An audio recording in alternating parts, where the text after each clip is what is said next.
Hello and welcome to the Motherhood Guide, where it's all about making your experiences of pregnancy, birth and motherhood better. I'm your host Kelly, a mum of two, a hypnobirthing teacher and birth educator, and I'm here to help you thrive in motherhood rather than simply just survive. Let's get started. How to survive the fourth trimester. Now we all know about the first, the second and the third trimester that make up our pregnancy, but the fourth trimester, genuinely, it really is a thing. It is an actual thing. And for me, I just felt like, really? Nobody wanted to give me a heads up about this part. Nobody's going to tell me about that. I went into the fourth trimester with my first baby blind, I tell you. I had no idea what was about to hit me. And it is such an intense period of time. So why is nobody talking about it? Why is nobody giving you tips? Why is nobody actually going into depth about what's going on in this time period? I don't know, but I am here to help today, okay? Because having perspective on what is actually going on during that time, it definitely does make a huge difference to how manageable it then feels and becomes. So what is the fourth trimester? The fourth trimester is going to be that 12-week period that follows the birth of your baby, so the first 3 months of their life. And it's a massive period of change for you and for your baby as well, as she's both settle into this new life. It's a big change going from not being needed by anyone but yourself and kind of only answering to your own needs, to then having to go to answering the needs of a little one who is needing so much from you at all hours of the day. And then from your baby's perspective as well, it's completely different. So let's break it down and go into what is actually happening as we enter the fourth trimester. I do think that we kind of forget how huge an experience birth is, and if we look at it from like the baby's perspective, my goodness, what a huge experience for them. And even the most straightforward of births, that go absolutely perfectly to plan and there's no problems, there's no issues, no interventions, even those straightforward births are still going to be really overwhelming for mum and baby, because birth is just huge, okay? And think of what the baby is actually experiencing during a birth. So they're having to use a lot of their energy. And there is always going to be those contractions that are pressing against the baby's body. This might feel even more intense if your waters have broke at any point, because they don't have that sac around them to protect them a little bit. I always think of it being a bit like they're sitting in a balloon. That's obviously a bit softer when the muscles contract against them versus when they don't have that balloon there.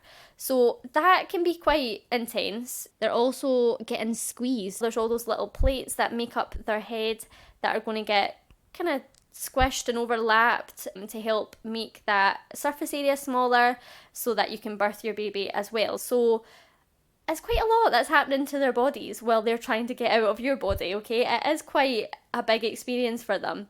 And then obviously if you do add in other kind of circumstances or complications in birth, then you can only expect that that process then does feel even more intense for them.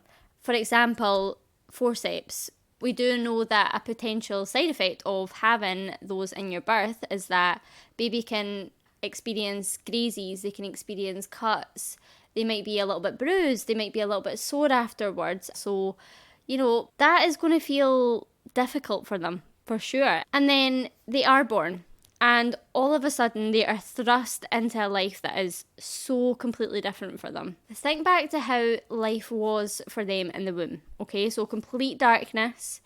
They were in water 24/7. They were always with mum, so they could always smell mum. They could always hear her heartbeat.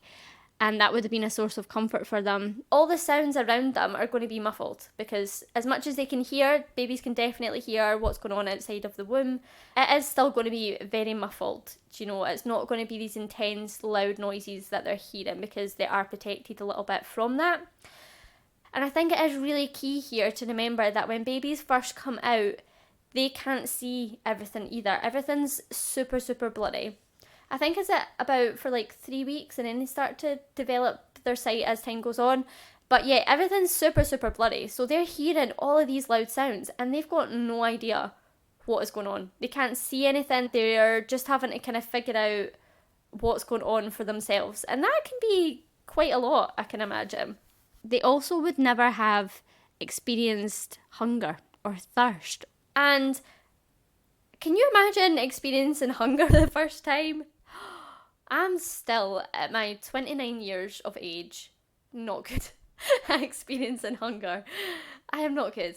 So I can only imagine what that is like to experience for the first time. They have never experienced that before in their life because they're always getting that constant supply from the placenta during pregnancy. Oxygen as well. They've never had to breathe on their own because they're getting that from the placenta. They've just been chilling in the womb like, this is the life, man. So their temperature has always been regulated in the womb as well. It's always going to be at your body temperature. So they've never experienced even being cold or like sensations like a gust of air coming over them. Like all of these wee simple things that we actually completely take for granted. They've never experienced that before. So they're experiencing a lot of sensations for the first time. So picture then when they come out of the womb, they have this huge birth experience and then they get thrust into this life, and probably, especially if you're in the hospital, they're then going to experience bright lights. And it might be noisy, it might be loud, there might be a lot of strangers' voices that sound way louder than they did when they were in the womb. And they're now going to feel that difference in being away from mum. And that's going to feel really strange for them. And they're going to be like, what the hell is going on? This place is weird, I don't like it. So now they are going to have a lot of needs that were automatically met before that they are now going to have to look to be fulfilled, and it's not going to be immediate. That's going to be tough for them. They're not going to be happy about that, okay? So what you can expect for sure in the fourth trimester is lots and lots and lots of feeding. And what you will probably find, especially in those really early days, is that it's going to be little and often. Their stomachs are absolutely tiny. And I remember when I went to my antenatal classes with the midwives, and they were showing us pictures of how teeny tiny their little stomachs were. And I think like day one, it's something mental, like their stomach's the size of a cherry or something like that. So that is so small. So small. So little and often is what you are going to expect, especially in those very, very early days, okay? They're just going to want little amounts of food really frequently, and over time you will see that will start to stretch out a little bit and you'll get more space between the bottles. But also if you're breastfeeding, things are slightly different. Now, I am not the best person to speak to about breastfeeding because I originally have only breastfed for really short periods of time, as much as I wanted to, and I know myself that I don't have the knowledge required to support you the best way in breastfeeding. I do hope to have somebody on the podcast at some point that is going to be a lot more knowledgeable and helpful, so we can have a chat about that, because I think that that's a topic that is so valuable to be covered, and we do really, really need to be prepared. So absolutely, if you're pregnant right now, thinking and planning for breastfeeding, please try and do as much research as you can, because I think that having that knowledge beforehand is really important if you want to establish breastfeeding. But what I would suggest is lactation consultants are absolutely amazing for supporting you with breastfeeding. So if you are breastfeeding, you're still going to have to do a lot of feeding. And in those really early days, you can expect your baby to cluster feed, which essentially means that they will want to be on the breast really, really often. All that suckling that they do on the breast, that's all encouraging your milk to come in. So it can feel like they're literally never off your boob. And that's really difficult because especially if you are breastfeeding, then you can't really get help in that sense. You just kind of need to see that part through and just accept help in all other ways that you can get it. So whether that means somebody else helping change nappies and, you know, getting them into their clothes and stuff like that. So I will put some resources in the show notes for you of people that are way better explaining the different parts of breastfeeding to you and giving you that support.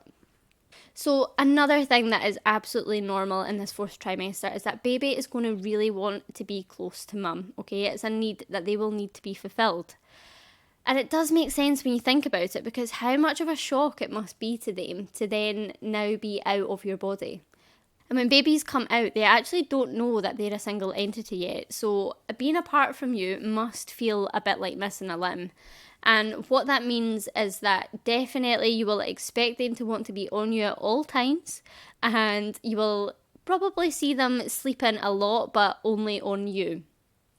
And that's really tough for us, because for me, experiencing the fourth trimester, it was always like, oh, you need to put your baby down, and if you hold them all the time and let them sleep on you all the time, then you're just creating a rod for your own back, and the baby will get spoiled, and all of this negative talk. Whereas I was like, yeah, but if I put my baby down, she will literally scream her head off, and then I feel awful. So what are you meant to do? It kind of feels like you're between a rock and a hard place. And that's rubbish. I had such a strong pull to just want to cuddle and hold my baby all the time, but I also felt so much guilt that I was doing it as if I was doing something wrong. And I felt like I needed to put them down, because then was I being a bad mum if I didn't put them down? Because in my head I thought that that's what I had to do to be a good mum. So there is so many societal issues that make that difficult. And I do feel like the tides are kind of turning now, and we are becoming a lot more used to meeting that need of baby being close to mum. But there is also other issues that come into that too, because it's difficult if you don't have much help. You know, it's if everything is falling on you, then it is difficult to hold your baby 24/7, and I totally get that. And it can feel really claustrophobic as well. I do remember that too, where at some point it kind of felt like I was in chains. And don't get me wrong, I have loved my babies from the minute that they were born, absolutely. But yeah, it does feel claustrophobic, and I did feel touched out numerous days, because I was just like, I just want to not have something on me, you know? And it can be really, really hard to rest as well if you're holding your baby, because obviously in the back of your head you've got worries about potentially dropping your baby or anything scary like that. So that is where it becomes difficult. It's all fine and well for us to say, well, baby needs to be close to you, so hold them all the time. But, you know, there is those caveats where it becomes a bit difficult. So what I found really helpful in that time period where they just wanted to be on me all the time was using a sling or a carrier. And this is what I absolutely did with my second. I wasn't as familiar with sling wearing with my first, but for my second, he was a sling baby. He was literally like a little kangaroo getting carried around in the joy pouch. And I absolutely loved it, to be honest. I absolutely loved it.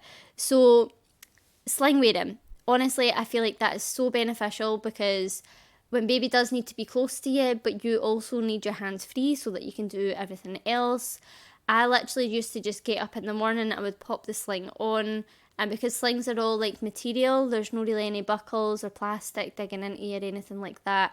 I just found it so comfortable and so easy to wear. So I would just put it on as soon as I got up, and then I would literally just put my son in and out the sling all day, you know, take him out for his feeds if he needed his feeds or he needed his nappy changed. But it meant that I was then able to get up, I could make my coffee, I could make my breakfast, I could play with my daughter, I could get her sorted for the day, get her dressed, I could go to the toilet, I could get ready, I could pack bags to go out. Like, it was just so much easier, him being in the sling. And what I found as well is that he actually just napped so much better. See, in those early days, like those early weeks, it was so easy, because literally just me walking about, like, he would just fall asleep in the sling. And what I will say though is that it is a wee bit of a knack that you have to get. So there's loads and loads of videos on YouTube on how to wear the sling and how to get baby into it safely and stuff like that. It does take a bit of practice, but honestly, see, once you've got it down, it is easy peasy and you will not look back. So as much as, you know, if baby's crying when they're first in it, they might not be very comfortable, so just have a little look at the fit and make sure that you're doing everything as the videos state. But absolutely, once you get the sling wearing down, you will not look back. I promise, it is life-changing. But obviously, even when they're in the sling, you know, it's difficult for you to rest. You can obviously sit down, but you can't go to sleep with your baby in the sling. And there's a couple of things that I can suggest with this, and it probably depends on how much help that you've got around you. I hope that you've got a lot of help, but I know that not everybody does. So I would definitely be speaking to your partner, whether that's your birth partner, whoever you're living with that is going to help you with your baby, whether that would be like a mum, a sister, an auntie, a friend, whatever. If you've got somebody around you that can help you, absolutely try and take shifts, because it's really normal, especially in those really early weeks where baby might not know the difference between day and night, and that's difficult for you to get that rest in if they just want to be held that entire time. So could you potentially have somebody there with you to take it in shifts where you can maybe do little stints so you can both get sleep? I know that becomes more difficult, especially if your birth partner goes back to work after a short period of time as well. So I totally understand, there's only so much you can do with that. This might be a little bit controversial, but I would strongly recommend, if your baby is really not comfortable with being put down, can you potentially consider co-sleeping? And the Lullaby Trust is a good resource for you to have a look at in the UK with some guidance on how to safely co-sleep. And I know not everybody wants to do it. I do feel like this is another societal thing where it's almost like, oh my goodness, it's the word that nobody ever wants to speak, a bit like Voldemort or something like that. Nobody wants to admit that they co-sleep.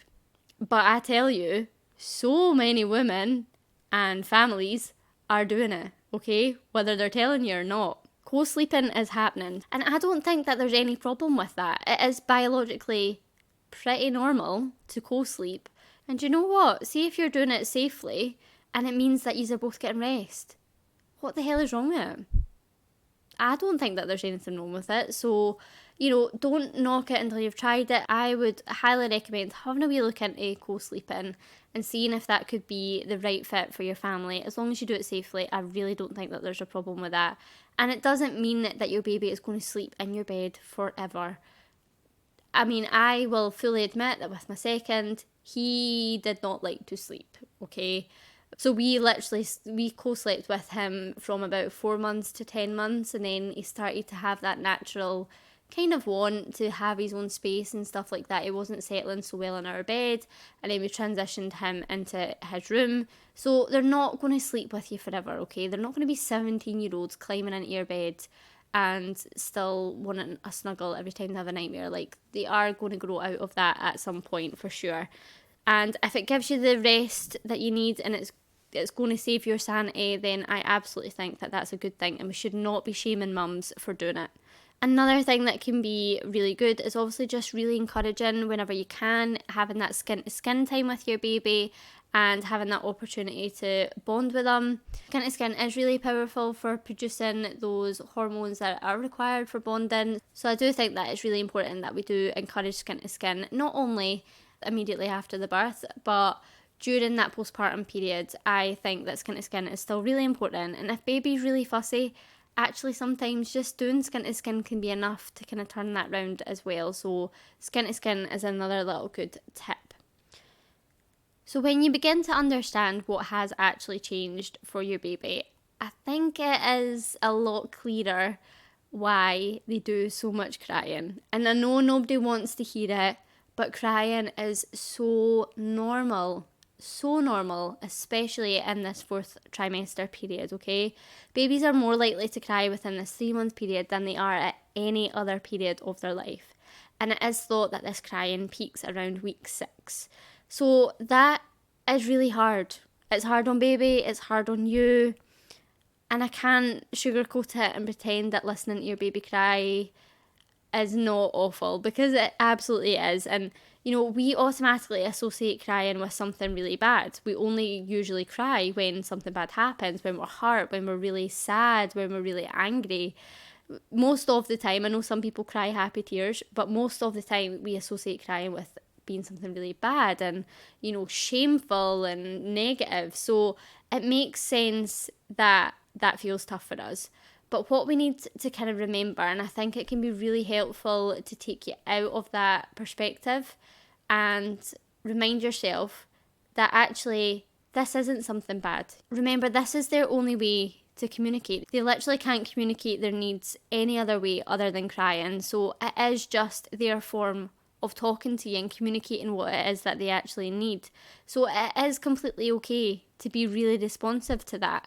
And mums are actually designed to have a hormonal response to crying, and it is supposed to provoke really intense feelings and send us into this fight or flight mode so that we are encouraged by nature to want to help the baby. And it's just to protect baby and essentially to help them survive. So cortisol is released when our baby starts crying so that we can be responsive, and we are going to try our best to fix the problem.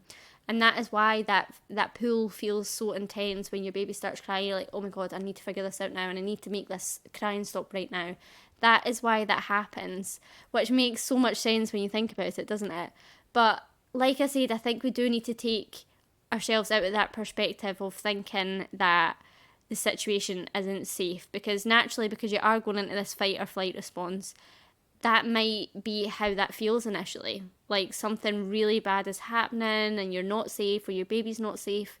So take yourself out of that and remind yourself that you are safe and you're going to figure it out. Your baby's not going to cry forever. You're going to figure it out. And I feel like once you start to approach crying like that, it actually feels a lot less intense and a lot more manageable. So moving on from how baby feels, how should you feel? So in this fourth trimester period, and especially in the first few days after you've gave birth, this is literally going to be the biggest hormone change that you will ever experience in your life, okay? You've also got the intensity of your birth to process, and especially if there was any negative birth experience in there, that can be really emotional. You're also dealing with this tiredness because you've been through the birth experience, and then you're also now having to go through all these sleepless nights. So you can assume that that is going to kind of wreak havoc on your emotions. And what you might experience off the back of this hormonal change is something called baby blues. Baby blues affects up to 80% of women after they give birth. And women who experience the baby blues can expect to feel down for a little while shortly after having their baby.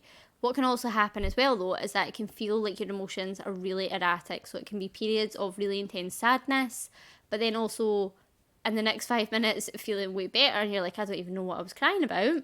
But keep in mind as well that during this time period, you're also going to be processing your birth. And like I always say, even if that birth was straightforward and everything went exactly how you wanted it to, that is still an intense experience, and you still need to process that, and you still need to let all those feelings and thoughts from that settle. So for sure, those first 2 weeks after you've had your baby, it is so normal to feel like you're on this roller coaster of emotion, and one day you're up, one day you're down. You also might feel 30 different emotions in one day or 1 hour. But what you would be looking to happen is that within about 10 to 14 days after the birth, that should start to feel like it's settling a little bit, okay? But what we do need to keep in mind is that obviously we are still going to have to deal with a lot of crying from our baby, and that is never going to be easy. And even then, you're still going to have good days and you're still going to have bad days, and that's okay. It doesn't say anything about you as a mum to have a bad day and to find it really difficult to cope with your baby crying. It's completely normal, and regardless of what other people are saying or what you're seeing, absolutely everybody is experiencing bad days as well as the good. What we do need to remember though is that if you are feeling like the feelings that you're having are really severe, or you have any thoughts of harming yourself or your baby, please make sure you speak to your midwife, your GP, your health visitor, or emergency healthcare providers urgently. And of course, if you can, please make sure that you tell your loved ones around you so that they can help support you too. But let's move on to some things that can help you in this fourth trimester period. So I think the first thing that's really important is to have realistic expectations, okay? You now have listened to this podcast, you've now got a bit more of an insight into what it is actually like in the fourth trimester. It is normal for it to feel intense, it's normal for it to be very up and down, and try your best not to let comparison steal all the joy out at this time period as well. It's really normal for you to see all these pictures on Instagram and Facebook of, you know, mums all dolled up and they're looking great, mums bouncing back and away on days out, and it can feel like you're really falling short, like you're just not ready for any of that yet. And there's nothing wrong with that, by the way. That's not me shading. I'm just saying we've all seen that, but not all of us are going to be that person either, okay? And that is totally fine. It's okay to deal with your postpartum journey in a completely different way from, say, your best friend or your sister or whoever. But even if there's people out there that are making it look easy, I guarantee that they have had their hard days too. They're sitting crying at 4 in the morning when they can't get their baby to stop crying as well, or they can't put them down to have a shower. Believe me, we're all going through the exact same things, no matter what people are telling you about, no matter what they are showcasing. We're all individual people, and you just need to tune in to what your needs are in that time period. So try your best not to compare what other people are doing on social media. And keep in mind that this is a brand new person that you're trying to get to know in this time period as well. So also, please don't feel like you're failing if you're not getting things immediately. If you don't immediately know what this cry means and that cry means. Although, by the way, I've never figured out what cry means what. So I don't even know if that is a thing. Can I just tell you that? So yeah, you are having to get to know your baby, okay? And it's going to take time, right? You could never expect to just meet someone off the street and immediately know what their needs are and how they communicate those needs and what they like and what they dislike. So don't expect that from your brand new baby either. Obviously, their needs are way more simple than the average adult, but overall, it's going to take time for you to get to know how you can best fulfill those needs. So be gentle with yourself, okay? And don't beat yourself up if it doesn't feel like everything's clicking immediately. Remember as well that you don't need to be going out and doing things all the time. It's perfectly okay to rest as much as possible. It's perfectly okay to take it really slow. You don't need to be going out to every coffee shop. You don't need to be visiting all the family members. You don't need to be going out for dinners and lunches. You don't need to be going to baby classes. You don't need to do any of that if you don't want to. If that doesn't align with what your needs are for that time period, then don't do it. It's perfectly okay to take it slow. And I always think it's so interesting because see if you compare what we do in our culture in the UK to what people in other cultures out with the UK do, it does a little bit feel like we're getting it all wrong. For example, in China, they do a 30-day confinement where they have kind of guideline rules when it's stuff like, not leaving the house and having somebody else cook for you and clean for you and stuff like that. And I'm like, there's so much we could take from that would really benefit women in the UK as well. I think that they're really getting a lot of that right for sure. So I do think that it's important for you to talk to your partner or whoever it is that you're going to be staying with for this postpartum period about your recovery. And I would encourage you to plan both for a recovery from a vaginal birth and from a C-section birth, regardless of what your plans are, just in case. And talk about what your needs would be in each situation and where you can get help from your partner. So for instance, a C-section. It might be really difficult for you to lift baby out of their cot or their Moses basket. So can that be something that your partner can help with? And what then happens if your partner's not there? Do you maybe have somebody else that can come and help? Think of all these things for your recovery and how you can make that process as easy as possible. Rest as much as you need to within that fourth trimester. I think we don't put much emphasis on that in our culture at the moment either. Visitors as well. This is always a contentious subject. I personally think that it can be good to try and avoid as many visitors as possible. It's so okay to protect your peace and to make sure that you communicate a need if that's there, that you want to have a little bit more space in those immediate weeks. Absolutely, please do that and please don't feel bad about it. And the people that love you should always understand. Obviously, I don't mean the people that are your support system because they are obviously going to be of benefit to you. It's great to have the help. It's great to have somebody there to support you.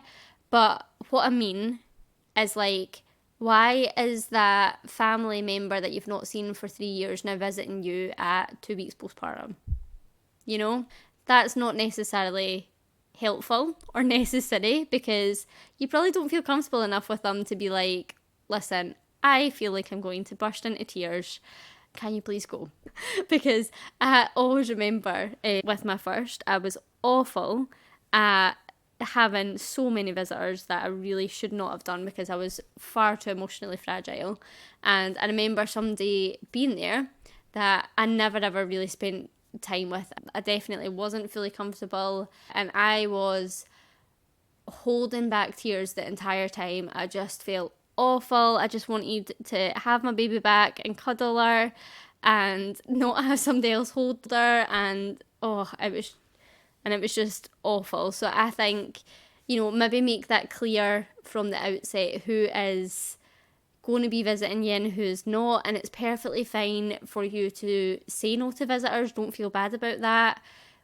I think that it's also really important for you to get that time to bond with your baby as well. Like I said, sometimes it can be really hard for you to hand your baby over to other people, and that's okay if you feel that way. There's nothing wrong with you if you feel that way.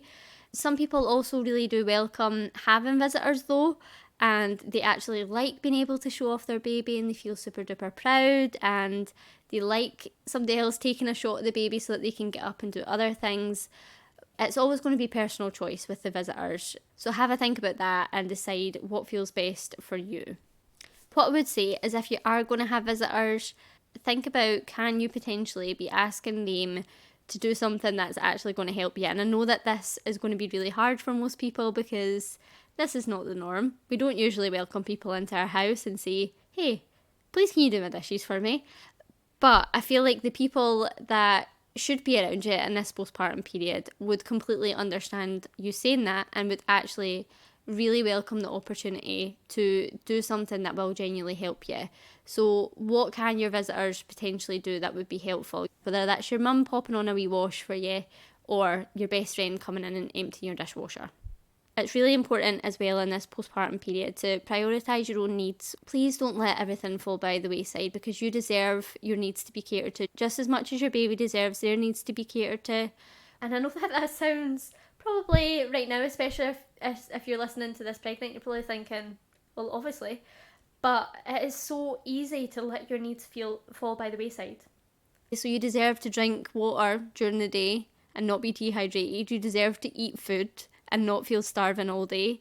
So some wee tips that can help, I would always recommend getting, those special drink cups that you can get that either keep your drink really cold or they keep your drink really hot. That can be so helpful. Also a bottle with a straw that you can close over so that you can just literally have it sitting beside you on the couch, so it's really easy to reach if your baby falls asleep on you. Keep snacks lying around as well for that exact same reason. So you might want to have a little snack bag in the living room and in your bedroom, just so that you can easily access food at any time. But if you do have your baby in the sling a lot as well, this can also help make sure that you can still meet your own needs as well.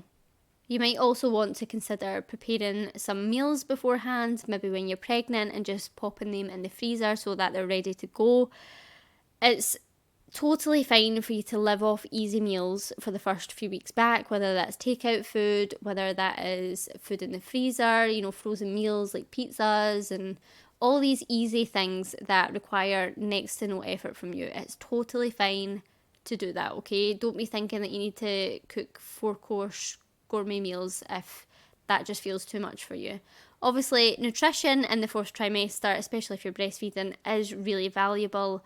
But I do think we need to be realistic as well. If it's just you in the house with your baby, that can feel really difficult. But if you do want to focus on the nutrition element, obviously preparing those meals and popping them in the freezer beforehand, it can be something that can be really helpful for you. So like I said earlier, sling wearing, so handy. Please check that out, because that is literally probably actually my top tip for the postpartum period. And my last tip is to be honest when someone asks you how you are, because we are so bad at doing this and just sugarcoating. And I remember it so well when I had my first baby. I was terrified to say that I wasn't okay, because I thought that everybody would think that I was a bad mum, that I wasn't coping. I felt embarrassed, I felt ashamed. But realistically, looking back, I now know that all my family and my friends would have ever wanted was to support me. And none of my loved ones would have ever judged me for saying that I wasn't okay or that I was struggling. So looking back, I don't know why I did that. That is probably one of my biggest regrets, just not being honest, because if you're not honest, then you can't get the support that you need. So if somebody asks how you are, please just tell them the truth. Allow yourself to be vulnerable, because vulnerability actually is what builds connection. And I promise any of your loved ones will just want to be there for you and do something that can help. But what I want you to take away from this episode is that remember it takes time, okay? It's going to take time for you to find your feet in this fourth trimester. It's perfectly normal for you to feel like it's very chaotic, like you don't know what you're doing, to have those roller coaster emotions. All of that is perfectly normal. And remember, nobody's got it figured out. We are all just winging it. So don't put that pressure on yourself when it comes to your baby. It's going to take time to learn what they need and when they need it. So please know that it's just about riding the wave in this fourth trimester, especially take every day as it comes and just do your best. And please make sure that you're openly communicating how you're feeling. And if you do have these really intense negative feelings, that you talk about them with the people that love you and want to support you. So I really hope that you've enjoyed today's episode and that you've been able to take something away from it, whether that's feeling less alone or more in the know. If you have enjoyed today's episode, the usual stuff applies. A review or a share with a friend is a really great way for me to build my community so that I can help more women. All the good stuff is in the show notes, guys, including details on how to work with me, or you can check out my website at www.breathingtobirth.com. I'll see you next week.